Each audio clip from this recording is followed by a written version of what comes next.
하나님이 사람의 모습으로 찾아오신 것은 특별한 목적이 있었기 때문에 찾아오셨습니다. 하나님께서는 두 가지 목적을 가지고 아브라함에게 오셨습니다. 첫 번째 목적은 사라였어요. 세 사람이 찾아와서 아브라함과 충분한 교제를 나눈 후에 그들이 한 말이 뭐냐면 내 아내 사라가 곧 아들을 갖게 될 것이다. 이 말씀은 지금까지 줄곧 아브라함에게 하셨던 말씀입니다. 그런데 이렇게 또다시 말씀하신 이유는 아주 간단합니다. 사라가 아직 그 사실을 믿지 않기 때문에 이렇게 말씀합니다. 여러분, 인간이 조작하고 경험하고 의지로 만든 믿음은 하나님이 원하시는 믿음이 아닙니다. 그래서 사라는 아직 그 믿음에 이르지를 못했던 겁니다. 그래서 하나님께서 다시 한번 사라에게 내게 아들이 있을 것이라 라고 말씀을 했어요. 근데 사라는 어떻게 해요? 속으로 웃었습니다. 그럼에도 불구하고 하나님은 다시금 사라를 설득을 하십니다.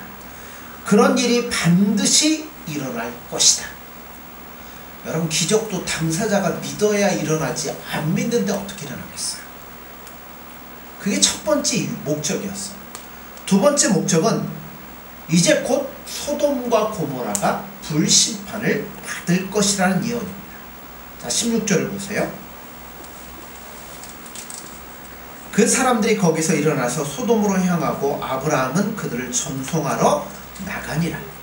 자, 접대를 잘 받은 하나님과 두 천사가 이제 다 마치고 떠나기 시작합니다. 왜냐하면 또 다른 목적이 있기 때문에 그렇습니다.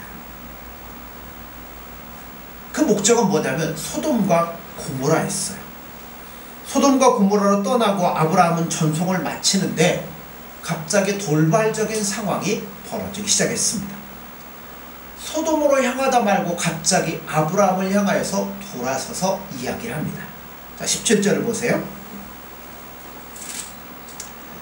여호와께서 이르시되 내가 하려는 것을 아브라함에게 숨기겠느냐. 이 장면을 보면 원래 하나님은 그냥 가시려고 했습니다. 한참 가시다가 마음이 바뀌셨어요. 아니지, 내가 아브라함한테는 이야기를 하고 가야지. 돌아오셔서 하나님의 속마음을 아브라함에게 털어놓습니다. 보통 우리가 하나님께 속마음을 털어놔야 되는데 하나님이 속마음을 아브라함에게 털어놓습니다. 왜 그럴까요? 여러분, 속마음은 누구한테 털어놓으세요? 그렇죠.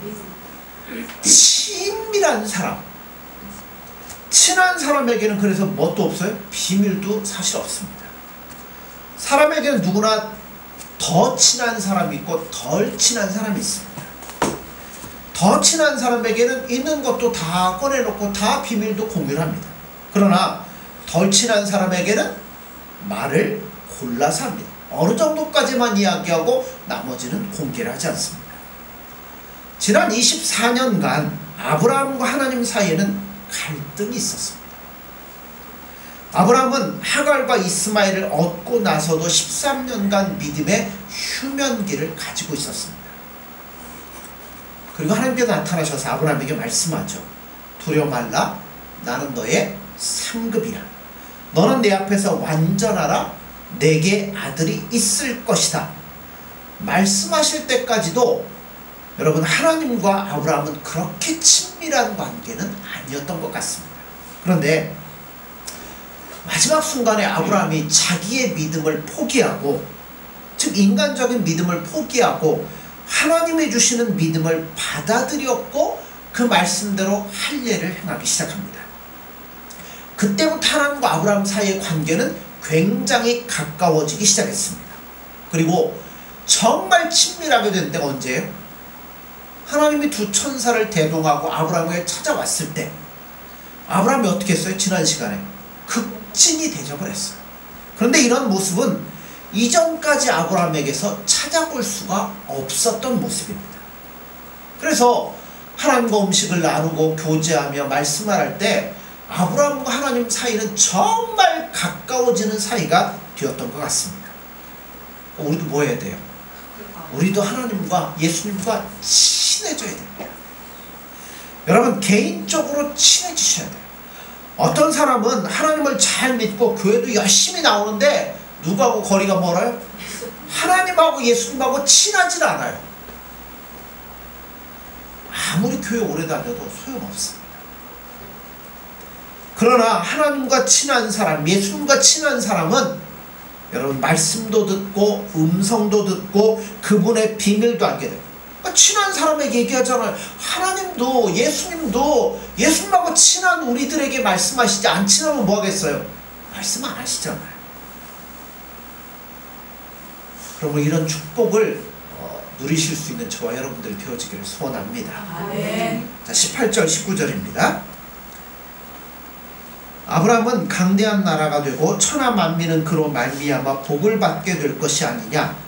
내가 그로 그 자식과 건속에게 명하여 여호와의 도를 지켜 의와 공도를 행하게 하려고 그를 택하였나니 이는 나 여호와가 아브라함에게 대하여 말한 일을 이루려 함이니라.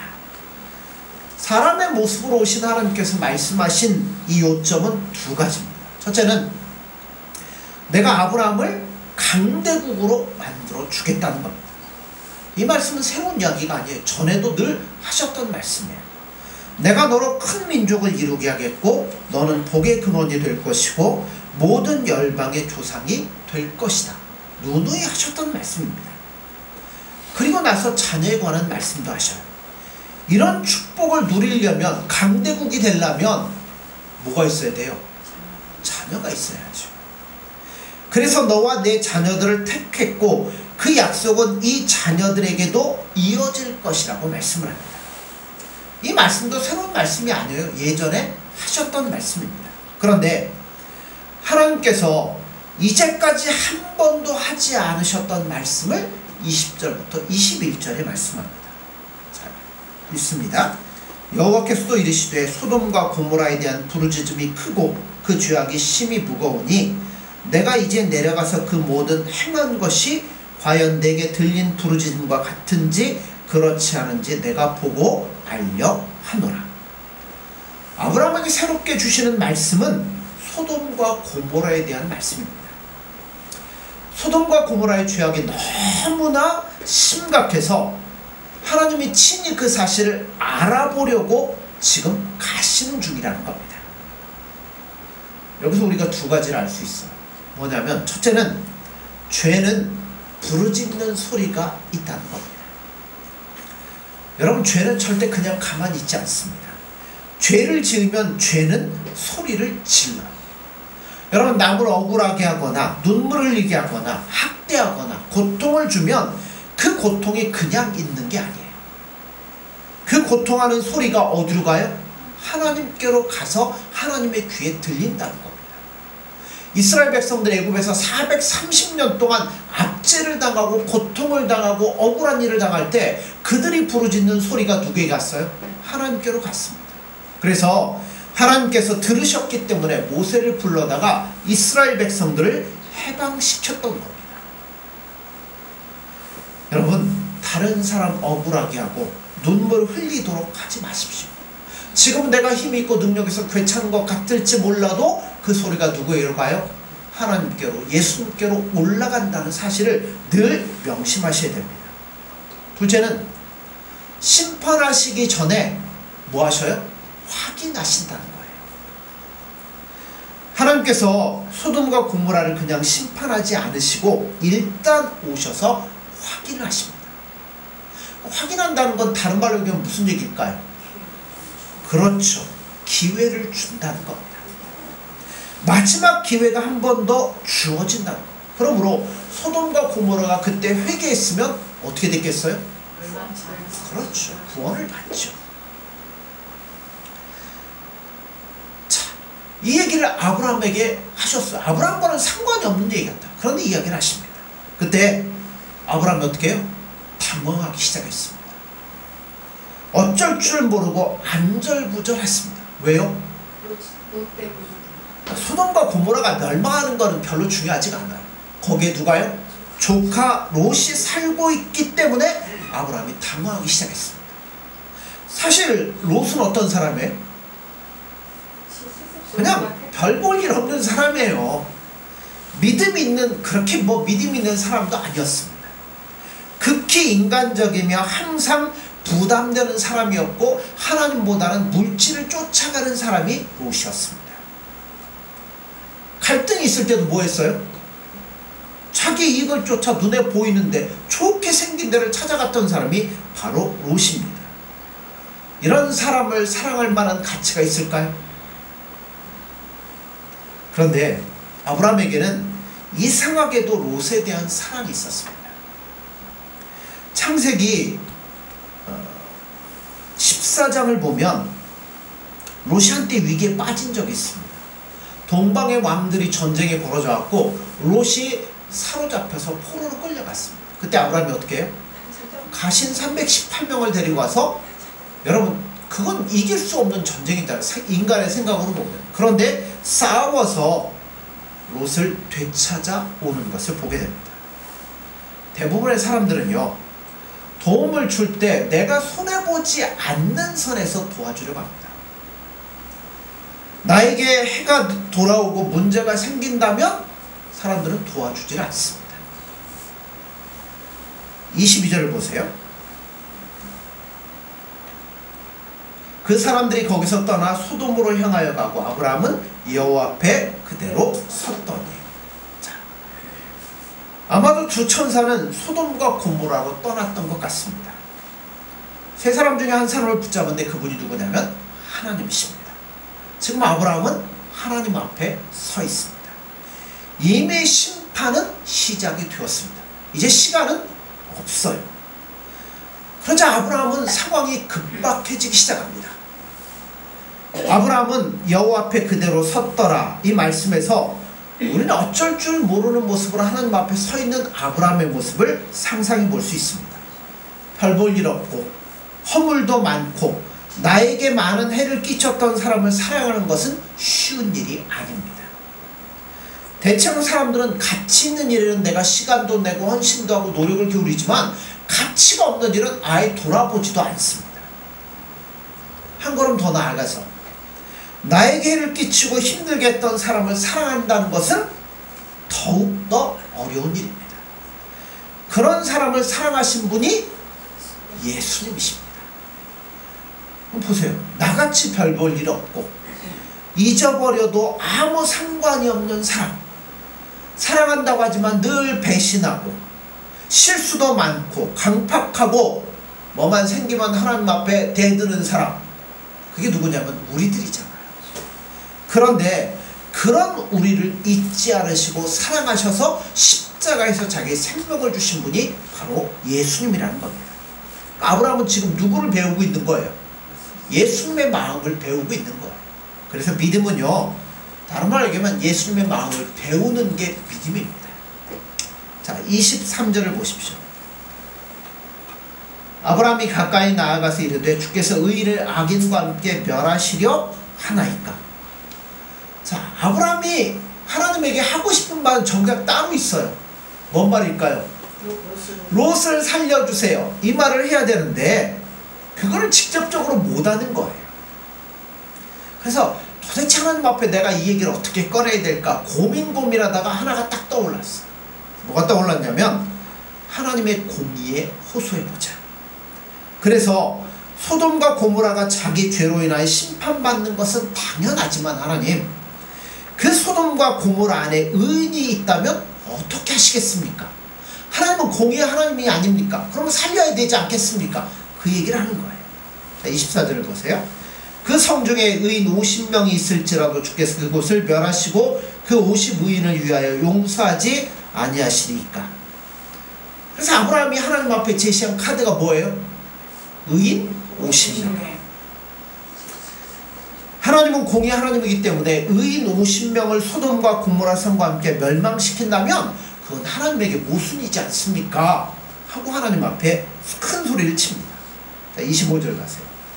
주께서 이같이 하사 의인을 악인과 함께 죽이심은 부당하오며 의인과 악인을 같이 하심도 부당하니이다. 세상을 심판하시는 이가 정의를 행하실 것이 아니니까. 아마도 이 얘기를 할 때 아브라함은 제법 목에다 힘을 주고 얘기하는 것 같습니다. 아 맞아, 이걸로 하면 하나님이 드시겠지. 목소리를 제법 높이고 얼굴도 상기된 상태에서 의기양양하게 하나님 앞에 말합니다.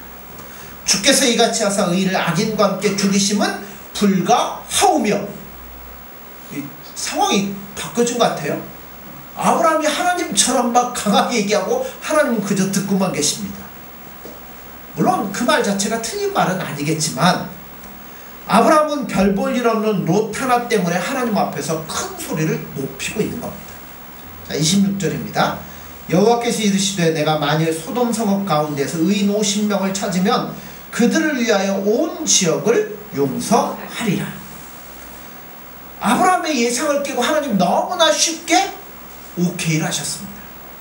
좋다고 허락하실 뿐만 아니라 의인 50명만 있으면 소돔과 고모라가 아니라 이 땅의 모든 사람들을 내가 다 용서하겠다고 말씀하는 겁니다. 아브라함이 이제 뭐예요? 다시 고민하기 시작합니다. 27절 28절입니다. 아브라함이 대답하여 이르되 나는 티끌이나 재와 같사오나 감히 주께 아뢰나이다. 50의인 중에 5명이 부족하면 그 5명의 부족함으로 말미암아 온 성읍을 멸하시리까. 이르시되 내가 거기서 45명을 찾으면 멸하지 아니하리라. 하나님의 응답을 듣고 아브라함은 자신이 막 작아지기 시작. 처음에는 큰 소리 쳤죠. 근데 작아지기 시작해요.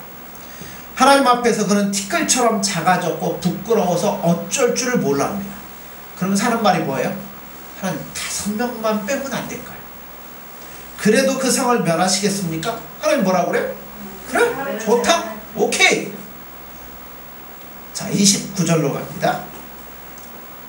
아브라함이 또 아뢰어 이르되 거기서 40명을 찾으시면 어찌하리 하시나이까. 이르시되 40명으로 말미암아 멸하지 아니하리라.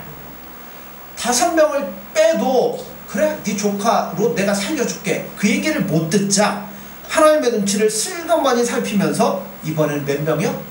40명을 제안합니다. 하나님께서 이번에도 좋다. 자, 30절입니다. 아브라함이 이르되 내 주여 노하지 마시옵고 말씀하기 없어서 거기서 30명을 찾으시면 어찌하리 하시나이까. 이르시되 내가 거기서 30명을 찾으면 그리하지 아니하리라. 자, 티끌이었다가 이제는 뭐예요? 점점 작아집니다. 그래서 이런 말을 합니다. 하나님, 제가 무슨 말을 해도 하나님 제발 화내지 마세요. 화내지 마시고 들어주십시오. 30명은 어떻습니까? 30명도 좋다. 자, 31절로 갑니다. 아브라함이 또 이르되 내가 감히 내 주께 아뢰나이다. 거기서 20명을 찾으시면 어찌하리 하시나이까. 이르시되 내가 20명으로 말미암아 그리하지 아니하리라. 당혹스러워하면서 질문한 아브라함에게 하나님은 그래 20명도 좋다. 자, 32절입니다. 아브라함이 또 이르되 주는 노하지 마옵소서. 내가 이번만 더 아뢰리이다. 거기서 10명을 찾으시면 어찌하리 하시나이까. 이르시되 내가 10명으로 말미암아 멸하지 아니하리라. 자, 하나님 이번이 마지막입니다. 10명이면 어떻습니까? 하나님 뭐라고 그래요? 그래 10명도 좋다는 겁니다. 여러분 이 대화를 들으면서 무슨 생각이 드십니까? 저는 아브라함이 너무 비참하다는 생각이 듭니다. 50에서 45, 40, 30, 20, 10 숫자를 바꿀 때마다 아브라함이 뭐예요? 점점 부끄러워지고 쪼그라들기 시작합니다. 근데요, 이게 중보 기도자의 모습인 것 같습니다. 하잘 것 없고 가치 없는 사람을 위해서 지금 간구하는 거예요. 아브라함은 하나님이 야 네가 감히 그런 말 하고 미워하시면 이제는 갈 데도 없어요. 고향도 떠나왔고 말씀만 의지하고 왔는데 하나님께 미움받으면 갈 데가 없습니다. 그럼에도 아브라함은 하나님을 붙잡고 수치를 감수하면서 모험을 시작합니다. 여러분, 사람은 수치를 당하는 거예요. 여러분의 자녀가 잘못되면 누가 수치를 당해요? 부모가 수치를 당합니다. 그러나 부모는 자녀를 사랑하기 때문에 그것을 감내하는 거예요. 아내를 위하여 수치와 모멸감을 가져보지 못한 남편은 아내를 사랑하는 것이 아니라 이용하는 겁니다. 아내도 마찬가지입니다. 예수님은 우리를 위하여 수치를 당하셨고, 여러분 매를 맞으셨고 모멸감을 맛보셨습니다. 내가 한 것은 배신과 죄뿐인데도 하나님께서 나를 잊지 못하시고 아무 말 없이 예수님은 십자가에 못 박혀 죽으셨습니다. 근데 사실 그게 예수님 앞에 쉬운 문제는 아니었어요. 여러분, 우리가 모멸감을 당하고 수치를 당하면 굉장히 우리 마음이 아프잖아요. 그런 것처럼 예수님도 이게 얼마나 힘들었으면 제가 이 잔을 마셔야 됩니까? 이 고난의 잔을 꼭 마셔야 됩니까? 그러나 내 뜻대로 마옵시고 아버지의 뜻대로 되기를 원한다라고 예수님 말씀하셨습니다. 이게 중보 기도인 거예요. 예수님께서 이러한 수치와 모멸을 당하셨기 때문에 우리가 구원을 받았고 하나님의 백성이 된 겁니다. 저는 여기서 또 한 가지 발견하는 게 있는데요. 아브라함의 수치스러운 중보 기도는 자신을 위한 것이 아니었더라는 겁니다. 참된 중보 기도는 나를 위해 하는 게 아니에요. 참된 인생은 나를 위해 사는 것이 아닙니다. 나를 구원하신 예수님을 위해서 사는 겁니다. 그런데 우리의 삶과 고민은 어떻게 하면 예수님을 더 사랑하고 예수님 앞에 동행하고 예수님과 즐거이 살아갈까가 아니라 다 초점이 어디에 맞춰져 있어요? 나에게 맞춰져 있습니다. 내 문제 때문에 고민하고 괴로워하고 힘들어하고 그러지, 여러분 다른 사람의 문제 때문에 고민하고 내 인생을 바친 적은 거의 없습니다. 자, 33절을 보세요. 여호와께서 아브라함과 말씀을 마치시고 가시니 아브라함도 자기 곳으로 돌아갔더라. 자, 10명 얘기하고 하나님 오케이 하셨어요. 자, 하나님은 아브라함과 말씀을 마치시고 아브라함을 떠나셨습니다.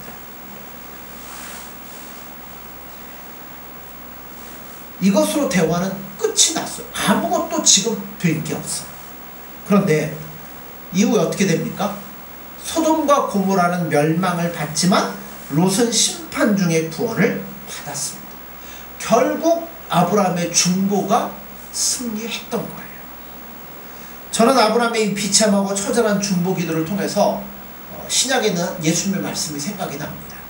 마태복음 18장 21절에 보면 그때 베드로가 나와 가로되 주여 형제가 내게 죄를 범하면 몇 번이나 용서하리까?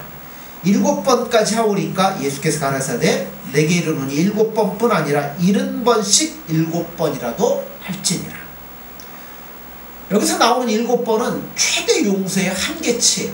그러니까 다 했다는 거죠. 그런데 예수님 뭐라고 말씀해요? 7번뿐 아니라 70번씩 7번이라도 하라는 거예요. 그 얘기는 뭐예요? 무한히 용서하고 무한히 사랑하라는 겁니다. 무한히 용서하시는 하나님, 끝없이 기다리시는 하나님, 십자가에서 자기의 생명을 아끼지 아니하시고 주셨던 예수님, 이분이 우리가 믿는 하나님입니다. 여러분, 가치없는 사람을 위해서 일할 수 있겠습니까? 별 볼 일 없는 사람을 위해서 일할 수 있겠습니까? 그러나 우리가 그렇게 할 때, 힘들지만 그렇게 할 때 우리는 누구를 만나게 되냐면 예수님을 만나게 되는 겁니다. 똑똑하고 그럴듯하고 가치 있는 사람들하고만 사귀면 우리는 예수님 마음을 느끼지 못할 거예요. 예수님이 땅에 오셔서 고아와 과부와 힘없는 사람을 사랑하셨어요. 병자들과 귀신 들린 자들과 창녀들과 가늠하다 현장에서 붙잡힌 사람을 사랑하셨고 그들을 한 번도 외면한 적이 없으셨습니다. 예수님은 지금도 우리 연약함에도 불구하고 우리를 절대 외면하지 않으신다는 겁니다. 그러므로 사랑하는 성도 여러분들, 우리가 어떻게 되겠어요? 예수님과 친밀해지셔야 됩니다. 그렇게 값어치 없는 우리를 사랑하신 예수님과 친밀해질 때 아브라함에게 하나님이 말씀하셨다. 내가 너에게는 비밀이 없다. 내가 이거 얘기해 줄게 하는 것처럼 여러분, 예수님도 우리 마음 가운데 말씀해 주실 것이고 우리 삶 가운데 일하시며 역사하시리라 믿습니다. 그러므로 사랑하는 성도 여러분들, 오늘 말씀처럼 우리가 더욱더 믿음으로 예수님께 다가가고 예수님을 찾고 예수님과 친밀해지셔서 예수님의 사랑과 은혜를 마음껏 누릴 수 있는 저와 여러분들이 되어지기를 간절히 소원합니다. 기도하겠습니다. 예수님 사랑합니다. 또한 감사합니다. 연약한 아브라함의 믿음을 끝까지 끌어올리시며 내가 너에게는 비밀이 없다 말씀하시며 아브라함에게 말씀해 주셨던 하나님, 오늘도 우리 생명을 위해서 모진 멸시와 수모를 당하시고 십자가에 죽으셨던 그 예수님의 사랑이 오늘 우리를 예수님 앞에 이렇게 인도해 주시니 감사합니다. 이제 우리가 말로만 예수님을 사랑하는 것이 아니라 우리 온 마음과 시간과 정성과 우리 삶의 모든 것을 다하여서 예수님을 사랑하고 친밀해질 수 있도록 도와주시고 오늘도 우리에게 말씀하시는 예수님의 음성을 들으며 예수님과 즐거이 이 땅에서 동행할 수 있는 복된 삶이 될 수 있도록 함께하여 주옵소서. 예수님의 이름으로 기도드립니다.